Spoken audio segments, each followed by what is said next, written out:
Hah? Mereka katanya kosong. Tapi duduknya pisah-pisah. Lah ya makanya.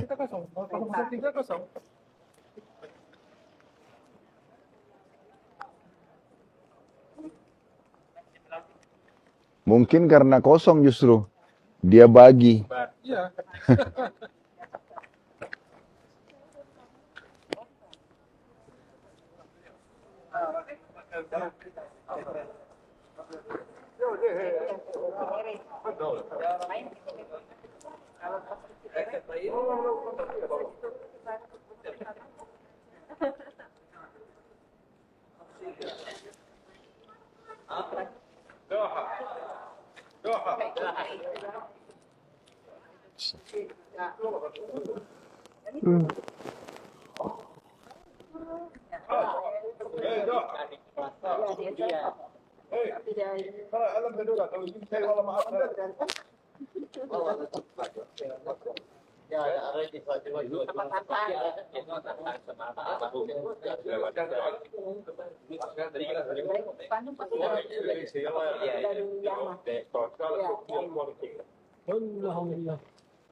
Jadi kenapa begitu karena ngomongnya semua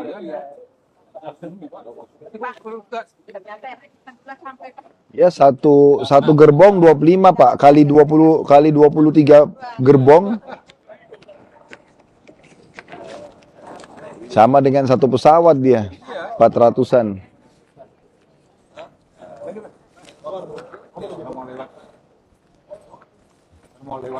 Iya, jangan di pintu. Udah langsung, busnya sudah datang belum? Coba kontak dulu.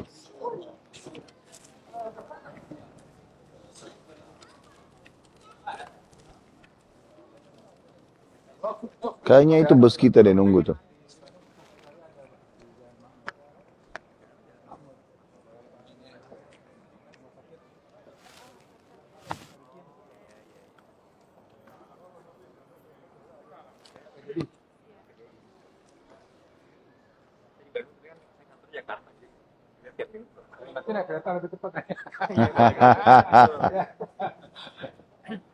Minggu sekali, bolak-balik. Oh, kantor di Jakarta? Iya. Aku kalau berangkat pagi itu kan sering jalan layang tol itu 2 jam. Ya, udah 2 jam. Berangkat habis subuh 2 jam sampai akhir. Pulang aja Ya. jam 4, jam 6 sampai kan. Oh enggak, kalau pulangnya enggak. Pulang di Jakarta tuh saya dari Gatsu tuh dari kantor nyebrang putar balik aja 1 jam banget. Iya.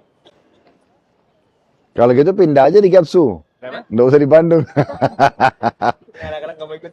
Yang jalan kaki. Anak-anak nggak mau ikut. Dulu pernah saya bawa ke Jakarta cuma Nggak betah gitu Pak, suasananya beda. Harusnya anak-anak ikut orang tua. Ya. Dalam metode pendidikan anak harus begitu. Kalau kita biasakan mereka punya pilihan, susah. Susah. Makanya saya terapin sama anak-anak itu, apapun saya belikan, ini langsung pakai, syukur gitu. Sehingga mereka itu tidak punya opsi, karena kan kita lebih tahu kan, maslahat dan mudaratnya. Saya bawa terus dulu, saya pindah-pindah tuh. Ikut terus. Sampai kuliah baru bisa. Saya bawa Bengkulu, saya bawa Jambi, saya pindah-pindah dulu tugas. Kita kuliah. Karena kan kita tidak boleh mengucapkan pada orang tua kan. Kan begitu ayat Al-Quran kan. Nah kadang-kadang itu saya sampaikan di YouTube, kita ini sebagai orang tua tidak sadar. Karena bentuk sayang kita pada anak, kita ngajarin mereka itu. Contoh misalnya ibunya anak-anak bilang, mau makan apa nak? Oh mau makan ayam goreng. Bu, oke, besok ibu buatin ya. Terus besok ibunya lupa. Nah dia datang ke meja makan tuh. Bu, mana ayam goreng saya? Ibu lupa nak. Ibu ini. Nah, contoh. Jadi nggak usah ditawarin. Hari ini ibu mau masak apa? Mau ayam goreng, mau ikan. Ini ya nak, rezeki kita hari ini bismillah makan. Gitu. Biasakan begitu. baju juga dipilihkan, sekolah dipilihkan. Kalau ini antum terapin, nanti dia sampai dewasa pun terserah ayah, terserah ibu, selalu gitu. Baktinya bagus. Tapi pemberian opsi ini yang jadi masalah. Itu banyak orang tidak paham. Karena bentuk sayang kita tapi salah. Sampai kapan itu? Sampai anak usia berapa gitu? Pokoknya kalau kita biasakan terapkan, itu sampai pada tingkat bu, pengaruhnya apa? Kalau dia pun kita mau nikahkan, nah ibu atau ayah mau menikahkan sama ini, ya gitu. Itu karena dari awal tuh kita biasakan. Apakah nggak membuat anak jadi tidak memiliki kemampuan? Allah amanahkan anak ke antum. Antum lebih dewasa, antum lebih pengalaman, antum lebih paham. Sekarang unik kan? Antum misalnya umur 35 tahun sebagai ayah, ibu umur 30 tahun. Datang ke satu sekolah nih, anak kita umur 7 tahun. Kita datang ke dua sekolah, kebetulan dindingnya biru sama hijau. Sekarang kita datang tanya kurikulum, tanya biaya, tanya segala macam. Oke, kita sudah paham nih, sebagai orang dewasa jaraknya udah tahu segala macam. Kelirunya kadang-kadang kok kedua orang itu tanya, nak mau yang mana? Anaknya suka warna biru, yang ini aja ya. Padahal ini mungkin jaraknya jauh, menyusahkan segala. Dia nggak paham, 7 tahun itu paham apa? 10 tahun paham apa? 15 tahun aja masih anak-anak. Nggak bisa. Kebiasaan semua anak ya. Nah itu, makanya dalam bedah buku Beginilah Mendidik Anak dalam Islam, saya tekankan terus itu. Itu sampai hampir 200 lembar kita bedah di Cempaka Putih itu. Masalah itu. Salah satunya ini, pondasi dasarnya itu, jangan kasih pilihan. Bukan karena kita otoriter, tapi karena kita lebih paham. Dia nggak paham apa-apa. Kita makan apa, beri makan apa, pakaian apa, tempat tinggal di mana, itu semua dia nggak paham. Kalau kita tanya dia dengan pengalaman yang sangat sedikit, ilmu pengetahuan yang sangat sedikit, itu akan susah. Kalau kita yang adaptasi, itu repot. Ada bahkan pernah jemaah kita itu, apa-apa? Bagaimana menurut abang? Dia tanya anaknya. Ya. Anaknya masih 7 tahun, 8 tahun. Oh gini aja ya. Ya ayahnya ikut. Loh, saya kok bingung. Ayahnya itu 35 tahun, 40 tahun loh. Diajur. Didikte sama anaknya. Nah iya, 7 tahun. Untuk apa? Dia nggak paham.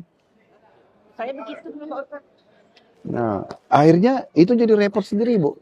Pasti repot. Karena kita akan terus ngikutin alamnya dia. Enggak, dia yang harus ikut alam kita. Ibu pertanyaannya sampai usia berapa kira-kira? Dia nggak ada batas usia. Pokoknya biasakan, jangan punya opsi. Kasih aja terus. Supaya mereka itu berjalan dengan kemampuan kita. Kondisi kita. Bukan kita yang jalan dengan mereka. Karena nggak mungkin. Dia kita nggak bisa habis. Nggak bisa. Kayak kondisi antum sekarang. Antum harus bolak-balik Bandung sana karena anak-anak. Nah ini. Karena antum bahas tadi ada nasi singgung gitu. Jadi kita jadi repot. Padahal 2 jam itu lumayan. 4 jam pulang pergi. Ya kan? Seminggu pisah. 1 minggu pisah. Padahal sebagian orang tua, dia bahkan ajak anaknya tinggal di Amerika, tinggal di Cina, ikut aja anaknya. Karena kan dia biasakan. Saya dulu gitu Pak, waktu kecil tuh. Saya seperti nggak ada opsi. Tapi karena orang tua saya lebih tahu, jadi saya diarahkan ke agama, diarahkan. Jadi terarah kita. Saya setelah dewasa baru tahu, oh ternyata ini manfaatnya besar sekali. Orang tua yang mengarahkan itu, karena tidak ada pengalaman. Sampai nanti mereka matang benar. Udah mau, itu sampai pada tingkat kalau kita biasakan ini, sudah berumah tangga pun selalu tanya pendapat. Ayah gimana, ibu gimana pendapatnya. Baktinya luar biasa. Bahkan kalau yang saya lihat yang sukses itu, kalau anak laki-laki itu, ayahnya seperti apa gayanya, ayahnya dicontohin sama dia. Jalannya, minumnya, dia banggain ayahnya. Anak perempuan seperti ibunya. Ibunya pakai jilbab besar dulu di sebelah, anak gadisnya di sebelahnya persis ibunya. Cara makan, itu yang sukses. Karena dia bentuk seperti yang dia mau. Sayangnya, sebagian orang ahli maksiat, dia berhasil bentuk anaknya untuk itu. Misalnya dia, naudzubillah pelacur, anaknya jadi pelacur juga. Karena dia harus gini, nah kita ini tidak. Harusnya kita begitu. Kita yang arahkan dia. Gak ada opsi. Gak ada opsi ini karena dia tidak paham. Bukan karena kita otoriter. Dia nggak ngerti gitu. Orang tua saya itu kan kita Pak. Kayak kolot banget. Padahal itu yang paling tepat. Kan sampai sekarang saya alhamdulillah, mudah-mudahan ayah karena kita. Karena didikan dia begitu, saya ya patut dengan suami begini dan suami begini. Itu saya bilang sama istri saya, Pak. 1 kali dibuka pintu pilihan baju buat anak, lihat hasilnya. Dicoba tuh. Nak mau pakai baju apa? Dikasih opsi, pilih. Besok, uminya kasih baju nggak mau dia. Nggak mau yang ini. Pilihan dia. Iya, langsung sekali aja tuh. Benar, Nah, terus saya bilang coba lihat hasilnya. Coba dengerin saya, jangan kasih opsi. Ini nak ya, Umi kamu mau pakai hari ini. Selesai, pakai langsung. Bismillah ya, syukuri. Itu dia. Itu meringankan sekali beban kita sebagai orang tua. Sampai dia mereka dewasa. Menikah, sekolah, semua terserah ayah, terserah ibu. Anak saya sekarang Pak, kalau saya tanya, saya panggil Abati mau ajak ke sini? Iya. Iya. Kuliah di sini ya? Iya. Udah, ayo. Afwan ya, itu berbagi aja. Nah. Pak, aku sudah takut Pak. Terima kasih jagain keluarga. Bertiga kan Pak.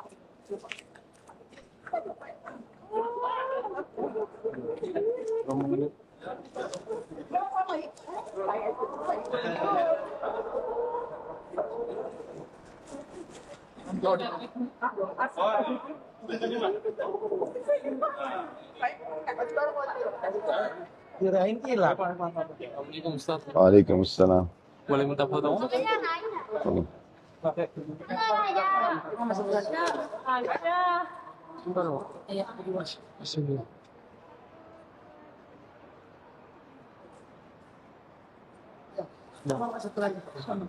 Harus ada laki-lakinya. Oh iya ya. Ya, ikut laki-lakinya. Pak. Oh. Ya.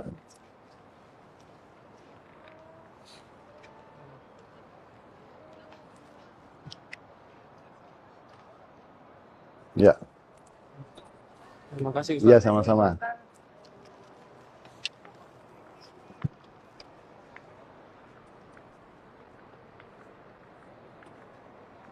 Bantuin, mau dibantuin? Nah, benar. Enak ya gitu ya, kayak naik kuda ya?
Ustaz, Kak, aku mau nanya Kak, Ya. kalau doa itu sebenarnya tangannya kayak gimana sih? Tangan boleh diangkat, boleh enggak? Oh, enggak. Enggak harus sih. Enggak harus, boleh angkat tangan, boleh dirapatin, boleh juga enggak angkat tangan, cuma ucapin. Tapi sebetulnya yang mau saya tanya itu waktu pada saat bos yang di YouTube Kenapa? ada di luar kan Hmm. Hmm. ada yang meninggal punya lagi. Ini yang lagi belum nakal, itu langsung kita tahu. Bapaknya malah tidak bayar itu. Hmm. Kan itu meninggal. Sebenarnya sih kalau dalam hadis, siapa yang mengutangkan orang dan memberikan tenggang waktu atau memaafkan, maka dia akan dapat setiap harinya bersedekah sejumlah itu.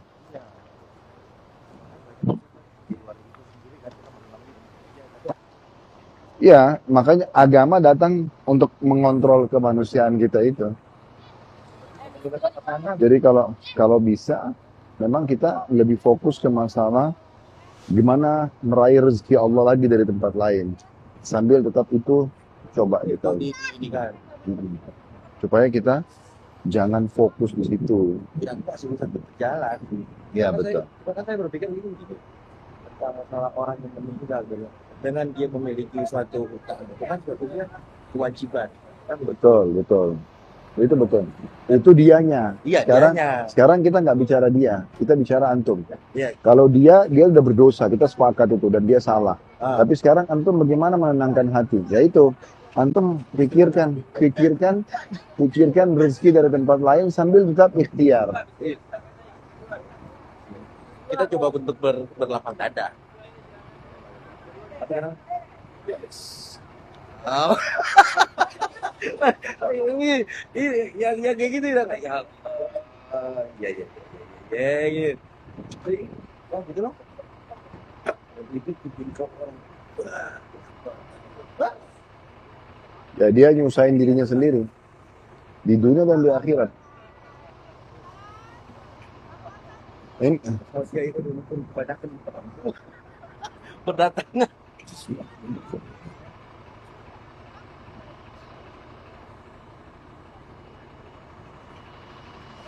Ini kita di sini. Coba naik di masa yang pertama, jangan ada yang duduk.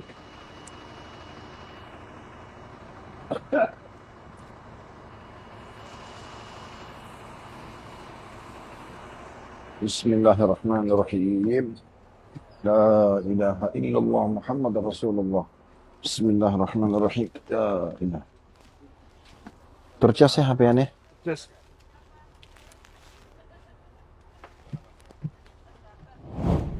Khitanan massal 5.000 anak Nusantara. Assalamualaikum warahmatullahi wabarakatuh. Alhamdulillah wassalatu wassalamu ala Rasulillah. Segala puji dan puja kehadirat Allah Subhanahu wa taala, juga salawat dan taslim kepada Nabi besar Muhammad sallallahu alaihi wa ala alihi wa sahbihi wasallam. Saudaraku seiman, salah satu hak anak yang diperintahkan agar diberikan oleh kedua orang tua yaitu khitan. Bagaimana ini bagian daripada perintah yang Allah turunkan kepada seluruh nabi. Dan Nabi Muhammad SAW memerintahkan kita agar mengkhitan anak kita selain memberikan nama, akikah, dan beberapa hak yang lainnya. Kami dari Yayasan Sedekah Kreatif membuka peluang agar Anda sebagai Muslim meraih pahala dengan melakukan atau ikut serta dalam khitanan massal, agar memudahkan agar anak-anak muslimin terkhitan dan menjalankan sunnah Nabi SAW. Bagi Anda yang berminat untuk mendapatkan pahala ini, dan insya Allah selama dia berkhitan atau sudah terkhitan sampai dia meninggal dunia, Anda akan panen pahalanya, dan tentu dia akan menggunakan ya, kemaluan itu tanda kutip dalam kebaikan. Dengan izin Allah SWT Anda akan panen pahalanya. Bagi Anda yang berminat bisa menghubungi nomor yang ada tertera di layar Anda. Subhanakallahumma bihamdika asyhadu an la ilaha illa anta astaghfiruka wa atubu ilaik. Wassalamualaikum warahmatullahi wabarakatuh. Khitanan massal 5.000 anak Nusantara tersebar di 6 wilayah. Salurkan donasi Anda melalui Bank Muamalat dengan nomor rekening 301-020-7777. Info donasi 081113301313.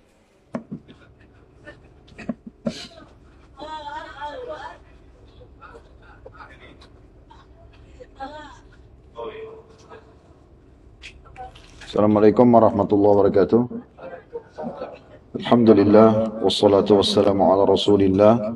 Segala puji dan puja kehadirat Allah Subhanahu wa taala, juga salawat dan taslim kepada Nabi besar Muhammad sallallahu alaihi wa ala alihi wa sahbihi wasallam. Salah satu sunnah Nabi sallallahu alaihi wasallam kalau kita tiba di satu negeri, kota ataupun desa, membaca doa.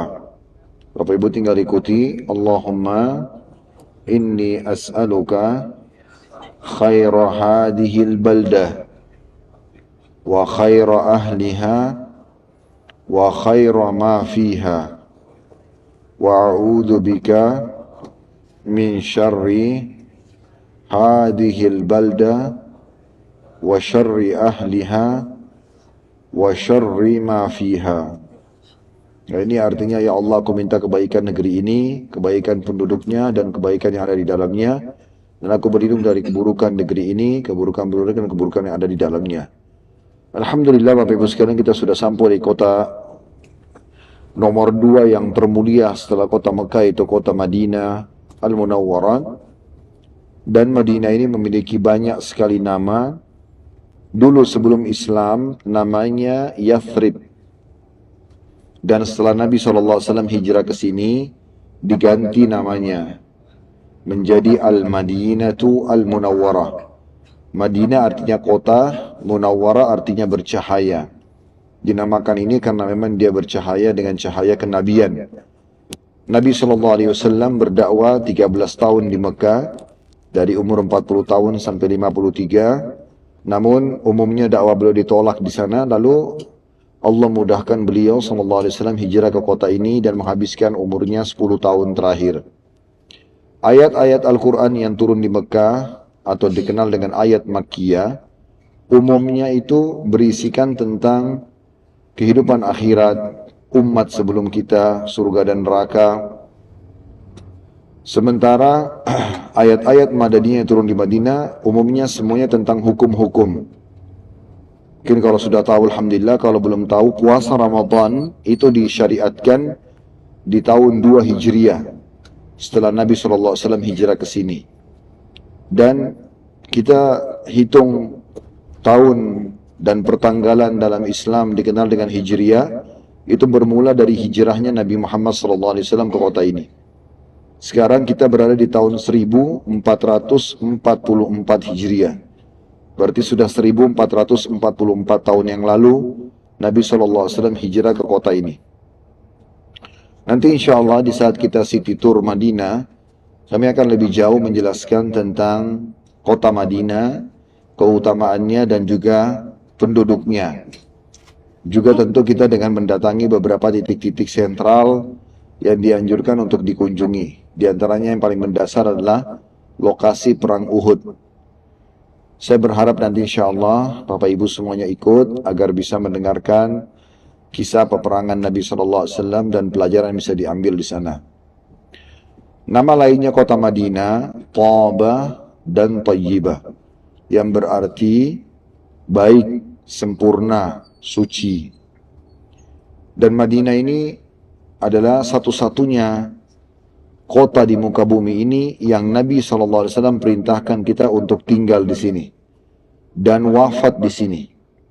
Sebagaimana Nabi SAW mengatakan, siapa yang bisa meninggal di Madinah maka meninggallah. Makanya Umar bin Khattab radhiyallahu anhu, beliau di akhir hidupnya berdoa kepada Allah Subhanahu wa taala, ya Allah, matikanlah aku syahid di kota Rasulmu Muhammad sallallahu alaihi wasallam. Maka anak beliau Hafsah radhiyallahu anha, istri Nabi SAW, mengatakan, anaknya Umar bin Khattab mengatakan, wahai ayahku, bagaimana bisa anda mati syahid dan di kota Rasulullah, sementara anda tidak keluar berjihad dan Madinah lagi aman pada saat itu. Maka Nabi SAW, maka Umar bin Khattab mengatakan, ya'ti bihallahu insya, Allah pasti datangkan kalau Allah mau. Maka pada saat itu betul datang seseorang yang beragama Majusi, penyembah api dari Persia, kemudian menusuk Umar bin Khattab pada saat sedang sholat, dan akhirnya beliau mati syahid di kota Nabi SAW dan dikuburkan bersama dengan Nabi SAW atau satu lokasi di rumah Aisyah radhiyallahu anha. Jadi Madinah ini punya banyak sekali keutamaan, dan beliau juga mengatakan Madinah lebih baik buat kalian kalau kalian mengetahuinya. Serta juga ada hadis Nabi SAW, siapa yang sabar atas susah dan suka dukanya Madinah, dalam riwayat lain terik mataharinya atau panasnya musim kemarau, maka dia akan mendapatkan syafaatku pada hari kiamat. Jadi kota ini punya kemuliaan tersendiri, keistimewaan, dan ada masjid Nabi SAW yang akan kita sholat sebentar lagi insya Allah. Itu pahalanya lebih sedikit dari Masjidil Haram, tapi juga banyak ya, jumlahnya itu 1000 sholat kalau sholat sendiri, dan kalau sholat berjamaah dikali 25 kali lipat, artinya 25.000 kali dibandingkan tempat lain. Saya perlu informasikan, hotel kita insya Allah adalah Hotel Shahad, atau dalam bahasa Inggrisnya atau biasa di negara-negara selain negara Arab dikenal dengan Kefenski. Dan insya Allah begitu keluar dari pintu hotel, kita sudah langsung berada dekat sekali dengan pintu gerbang Masjid Nabawi. Dan insya Allah sebentar pada saat kita sampai, kami akan bagikan ke Bapak Ibu kunci, dan nanti kita sholat jamak takhir Maghrib dan Isya di Masjid Nabawinya insya Allah. Bagi Bapak Ibu yang butuh nanti sesuatu, informasi, jangan sungkan untuk bertanya, bisa ke saya atau ke Ustadz Abdullah, dan ada Ustadz Zaki insya Allah yang bisa bantu untuk menginformasikan apa yang dibutuhkan. Begitu juga saya sarankan nanti di setiap kamar usahakan kalau konsumsi air zam-zam saja 5 liter mungkin harganya sekitar 10 atau 15 real. Bisa rutin diminum untuk berdoa kepada Allah Subhanahu wa taala agar diijabah insyaallah. Sampai hari nanti kita akan balik ke Indonesia di tanggal 19. Begitu saja dari saya insyaallah, dan program selanjutnya kami akan informasikan Bapak Ibu di grup. Subhanakallahumma bihamdika asyhadu an la ilaha illa anta astaghfiruka wa atubu ilaik. Wassalamualaikum warahmatullahi wabarakatuh.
Waalaikumsalam.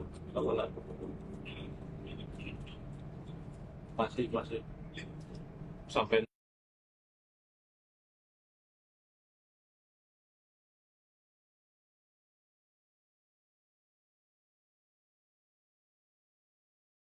lihat dulu closing.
Bisa.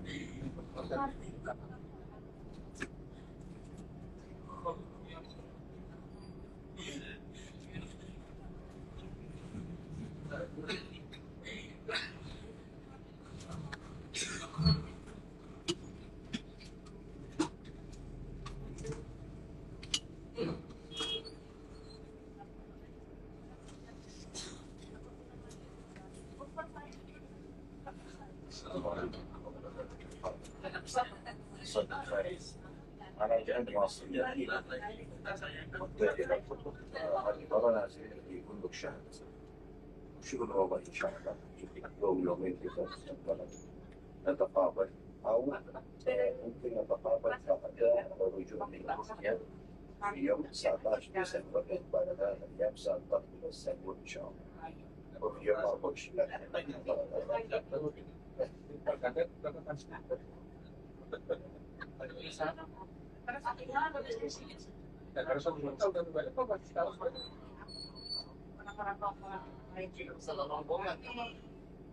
orang-orang